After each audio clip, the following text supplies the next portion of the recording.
Assalamualaikum warahmatullahi wabarakatuh. Teman-teman, kita bertemu kembali di channel Cahaya Hidayah. Nah, teman-teman, jadi di video kali ini saya akan membagikan video yaitu mengenai makam-makam palsu yang dibuat oleh Habib Alawi. Di sini ya, tempat pemakaman Sunan Bonang itu kiri kanannya sudah banyak yaitu makam-makam yang bermunculan seperti Marga Al-Kaf lah, ya. Ada Yamani lah. Tentunya teman-teman, kenapa ini bisa terjadi gitu ya? Dan bahkan makam nisan-nisannya itu berdempet-dempetan. Jadi jaraknya itu saya nggak habis pikir ya. Terus bagaimana cara menguburkan jenazahnya gitu teman-teman. Nah, seperti apa videonya? Coba mari kita simak videonya. Nah teman-teman, jadi ini ada channel yaitu dari Mas Haryanto Agus Channel ya. Teman-teman bisa subscribe channelnya ya. Coba mari kita simak videonya. Nah, ternyata betul sekali pemirsa. Saya baru keluar dari gapura yang pertama.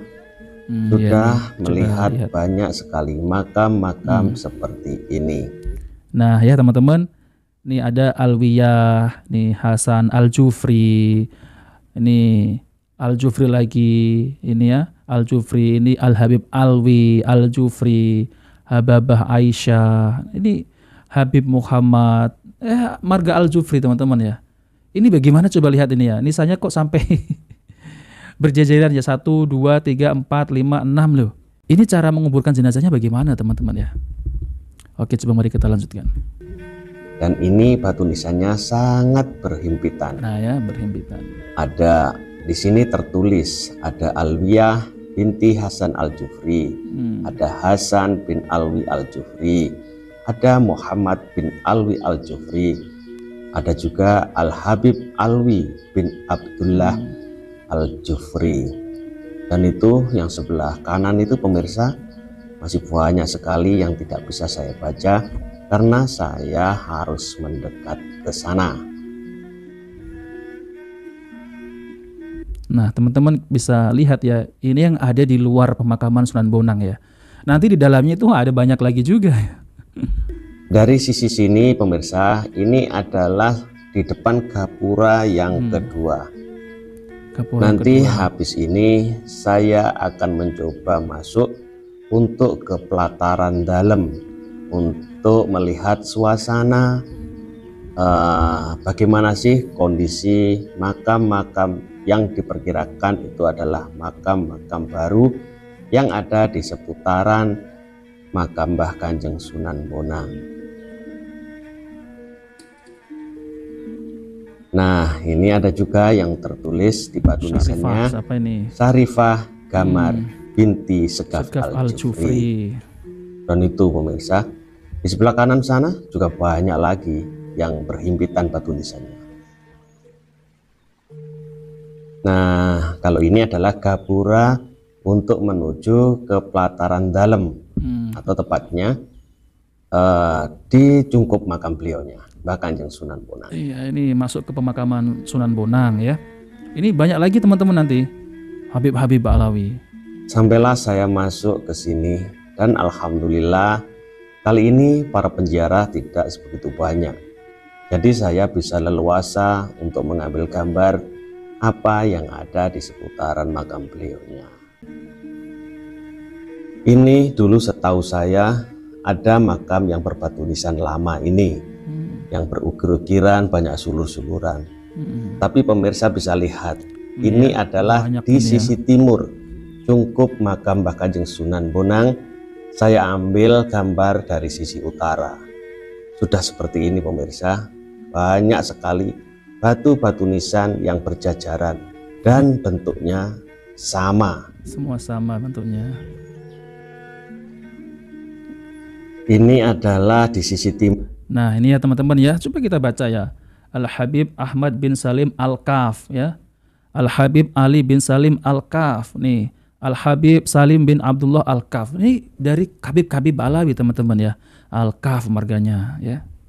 Coba lihat, ini kok berjejeran gitu. Gimana cara mengumpul jenazahnya gitu teman-teman. Timur yang paling utara. Sama semua dari bentuk batu nisannya. Tidak ada perbedaan sama sekali antara batu nisan satu dan yang lainnya. Sama ya batu nisannya. Ini baru di sisi utara yang timur.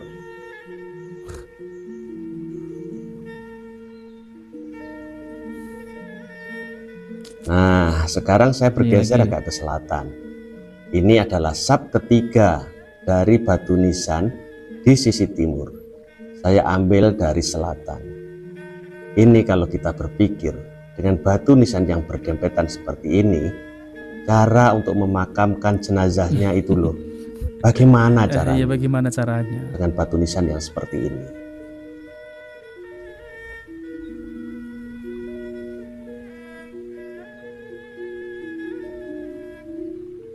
Nah, ini saya ambil dari jauh.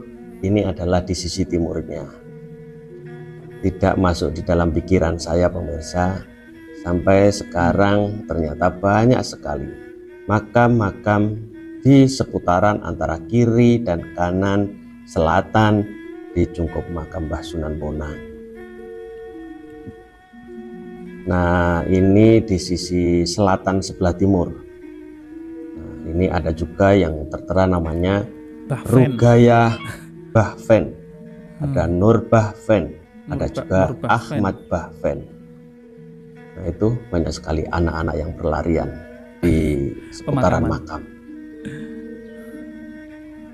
Ada Muhtadi Zain.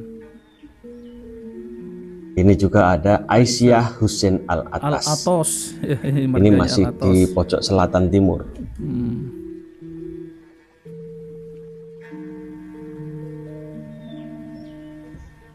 Nah, kalau ini saya mencoba berpindah ke arah barat. Masih banyak sekali makam-makam baru atau makam-makam yang berbatu nisan sama.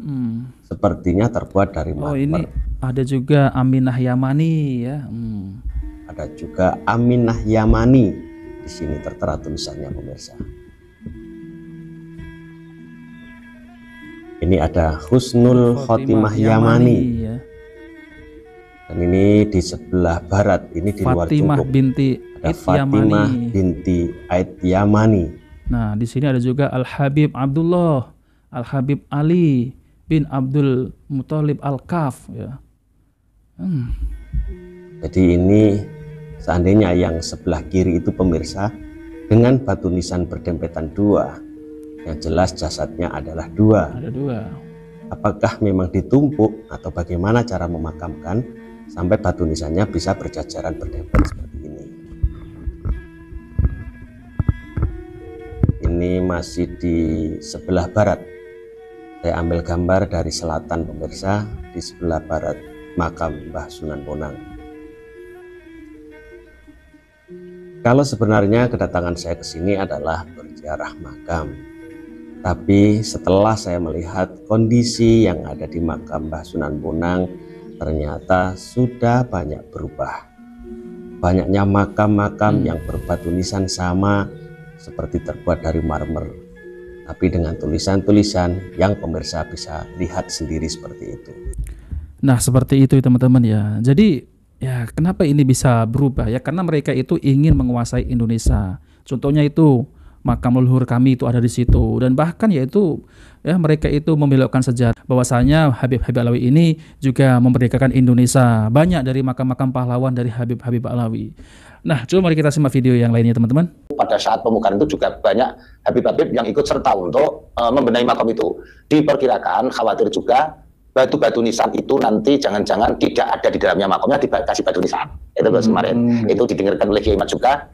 Diperkirakan batu-batu nisan yang di samping kanan kirinya yang baru-baru itu ada yang dicurigai, jangan-jangan di dalamnya tidak ada mayatnya, dikasih batu. Cuman kalau status nama Habib atau Pak Lawi yang di dalamnya Gus, kalau di luarnya ada Habib-Habib ada, tapi di dalamnya itu bisa dihitung jari. Dan saya sampai penelitian itu 4 kali bisa dihitung jari. Ada nama Habib, ada nama Pak Lawi itu 1 atau berapa atau 2 itu ada. Keduanya ya. Saya video pertama kali nyebar ke seluruh dunia itu saya yang memvideokan itu. Dari ring 1, kecuali yang sebelah utara kan jelas kosong, nggak ada samping kanan kirinya. Nah, gini ada batu nisan yang baru-baru. Tidak hanya dari marga Pak Alawi saja, tapi juga dari marga-marga Yaman yang lain. Bisa terjadi. Karena beliau menyampaikan dikhawatirkan juga batu nisan yang baru-baru itu di dalamnya itu jangan-jangan tidak ada mayatnya. Bahasa dikhawatirkan juga itu ya bisa terselubung Gus, ya bisa terjadi banyak pula kalau kita teliti. Saya punya dokumentasi tahun 1800-an makam Mbah Sunan Bonang itu. Jadi ada batu nisan tua zaman kerajaan dulu sampai Mataraman Islam. Jadi apakah batu nisan tua sebagai bukti peninggalan sejarah bangsa kita ini juga turut dikuburkan atau dicuri lalu dibawa kemana, nanti ditancapkan lagi di hutan, ini makam asli Syekh Jumadil Kubro. Nah, ini kan membahayakan. Bisa terjadi. Cuma begini, pada waktu itu saya tanya kepada tim 9 untuk penataan makam itu, yang namanya Haji Hamdan itu sahabat saya, dan juga sekarang itu Pak Haji Amnan itu selaku sekjen saya, dia tahu persis, ya kan, karena ada tingginya uruk, itu ada yang diuruk, disambung, ya ta? Yang asli-asli masih banyak juga, cuma yang baru-baru itu kan banyak Gus, banyak itu. Itu kemarin saya belum tanya secara lengkap, apa semuanya itu diuruk, atau mungkin diganti doang, artinya yang batu-batu yang model-model motif kerajaan dan sebagainya itu dikemanakan. Nah ini insya Allah nanti akan saya sempurnakan saya tanya, itu perlu sekali. Ini amanah dari kawan-kawan kita semua itu, menanyakan itu ya. Betul. Karena nanti kalau disalahgunakan, sama seperti kasus yang ada di Mbah Priok, Tanjung Priok, Jakarta Utara. Sudah dipindah ke Budi Dharma, Sember, lalu dicuri, dibawa lagi ke Mbah Priok sekarang, padahal nggak ada kerangkanya, makamnya. Subhanallah. Ini asli, buktinya ini loh. Nah, ini yang kita khawatirkan bersama, kasusnya seperti yang terjadi di Mbah Ngampel, Surabaya, Suropringgo. Iya. Jadi ini ciri khas batu nisan makam Islam di era Majapahitan. Nah, terus kok mau dihilangkan? Dikemanakan terus? Setelah dikuburkan, ditumbuk, diganti dengan batu nisan yang bernama Pak Alawi dan non Pak Alawi, Yamani itu. Itu terus kemana? Saksinya siapa? Siapa yang bertanggung jawab? Apakah ketua yayasannya sekarang? Nah, ini yang perlu diminta untuk kerja panjenengan dan kawan-kawannya. Betul. Ya, Gus, itu perlu. Cuman kemarin sudah saya sampaikan pada Sekretaris PBI, karena beliau punya data buku-buku yang ditulis, ini ditulis. Saat ini belum ditunjukkan kepada saya, insya Allah lusa saya akan tanya kepada beliau kebenaran yang ada. Nah, saya sendiri juga gimana Gus, semenjak kecil itu kan saya itu ziarah itu kan biasa. Yang namanya batu nisan yang baru-baru itu kan kadang-kadang saya sendiri juga curiga Gus. Saya nggak curiga, saya curiga saya. Nah, curiga seperti itulah yang perlu kita teliti. Nah teman-teman yang dimuliakan Allah Subhanahu Wa Taala, jadi sudah terlihat jelas ya teman-teman, mereka itu ya memang ingin menguasai Indonesia. Itu nyatanya banyak itu makam-makam dari leluhur kami, dari Habib-Habib Alawi. Astagfirullah ya teman-teman. Jadi saya nggak habis pikir ya teman-teman, mereka itu kok memiliki pemikiran yang seperti itu ya, ingin menguasai Indonesia. Kita itu sudahlah hidup rukun, hidup bersama, ayo kita bangun Indonesia ini. Ayolah jangan ngaku-ngaku saya ini keturunan Nabi, ayolah jangan ngaku-ngaku habaib itu adalah ahlul bait. Udahlah, kita bangun Indonesia ini, jangan mengaku-ngaku, jangan merasa paling mulia. Jadi jangan merasa paling hebat, jangan merasa paling tinggi, bahwasanya mereka itu kan selalu meninggikan leluhurnya. Udahlah ya, berhenti dalam seperti itu. Tapi kan kalau mereka itu berhenti, tidak ngaku-ngaku sebagai habaib, cucu Nabi, pasti akan damai. Namun ya pertanyaannya, mereka apakah mau? Ya nggak mau teman-teman, karena ini berkaitan dengan cuan. Ya mereka itu mengaku sebagai zuriat baginda Nabi SAW, itu ada maunya teman-teman, yaitu demi kepentingan kelompok, bahkan ya ingin dihormati, ingin dimuliakan, cuan juga. Nanti kalau enggak itu lagi bisa dawir teman-teman ya, enggak bisa komat kamit, baca ini baca itu, berkah, air berkah lah. Nah maka dari itu mereka itu enggak mau berhenti teman-teman. Tapi dengan adanya tes Kiai Imad itu sudah membuktikan secara jelas, secara gamblang teman-teman, yaitu secara ilmiah, kitab nasab, kitab zaman, filolog dan tafsir itu sudah cukup teman-teman. Jadi mereka nggak bisa ngelak lagi, namun mereka ya bisanya ngeles, marah-marah, Kiai Imad dajjal, mendajjal-dajjalkan orang. Tapi ketika nasabnya diteliti harusnya kan ya dibantah dengan secara ilmiah ya. Ini malah marah-marah, menghina, mencaci maki. Nah seperti itu. Jadi sudah memperlihatkan kalau mereka itu cucu Rasulullah palsu teman-teman. Seperti yang ada di zamannya, yaitu ya di 200 Hijriah dulu itu ya ada yang mengaku-ngaku sebagai cucu Rasulullah, tapi palsu teman-teman. Disuruh masuk ke kandang macan nggak berani. Nah seperti itu teman-teman. Jadi intinya kita itu berhati-hati ya, jangan mau ditipu dengan adanya makam-makam palsu ini. Ya ini kan PWLS yang ada di Tuban itu. Nah ini adalah PWLS yang ada di. Nah di sini adalah PWLS ini ya akan terus membongkar yaitu makam-makam palsu yang dimana mereka itu ya membuat makam palsu Habib-Habib Alawi ini. Nah maka dari itu PWLS ini akan terus yaitu membongkar dan meneliti benar gak ini adalah makam yang dipalsukan. Nah seperti itu teman-teman. Nah jadi mereka itu memiliki tujuan, yaitu tujuannya adalah ingin menguasai Indonesia. Nah seperti itu teman-teman. Jadi kasihan kan anak cucu kita ini nanti malah dibodoh-bodohi oleh sejarah-sejarah yang dimana sejarah itu palsu, dibelokkan oleh Habib Ba'lawi. Nah, oke teman-teman, jadi itu saja yang sampaikan. Kita bertemu di video berikutnya. Jika video bermanfaat, jangan lupa like dan subscribe di channel Cahaya Hidayah. Wabillahi taufiq wal hidayah. Wassalamualaikum warahmatullahi wabarakatuh.